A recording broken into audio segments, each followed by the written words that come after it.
জয়পুরহাটের আক্কেলপুর উপজেলার চর রঘুনাথপুর এলাকায় গভীর নলকূপে ঘিরে চুরি ও চাঁদাবাজির ঘটনায় চরম আতঙ্ক ছড়িয়ে পড়েছে।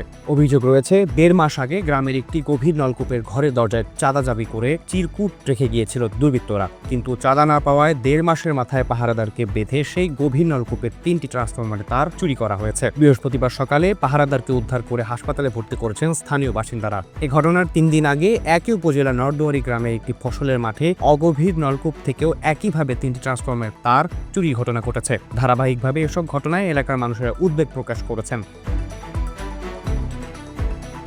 রাত 10টার দিকে নলকূপ ঘরের বাইরে বের হওয়ার সময় পাহারাদার আব্দুল কুদ্দুসকে কয়েকজন দুর্বৃত্ত ধরে মারধর করে ট্রান্সফরমার খুলে তামার তার নিয়ে পালিয়ে যায়। স্থানীয়দের অভিযোগ, এর আগে চিরকুট দিয়ে চাঁদা দাবি করা হলেও বিষয়টি প্রশাসনকে জানানো হয়েছিল, কিন্তু সে পর্যন্ত কোনো কার্যকর ব্যবস্থা নেওয়া হয়নি। ফলে এমন ভয়াবহ ঘটনা ঘটে গেছে বলে দাবি করছেন তারা। এ ঘটনায় এলাকায় আতঙ্ক ছড়িয়ে পড়েছে। পুলিশ বলছে তদন্ত চলছে এবং জড়িতদের শনাক্ত করে আইনের আওতায় আনা হবে। তবে প্রশ্ন হচ্ছে, বারবার অভিযোগের পরও কার্যকর ব্যবস্থা না থাকলে দায় কার? প্রশাসনের নাকি অপরাধীদের? আহমদ ইমতিয়াজ, নিরপেক্ষ। নিরপেক্ষ, সত্য প্রকাশে আপোষহীন।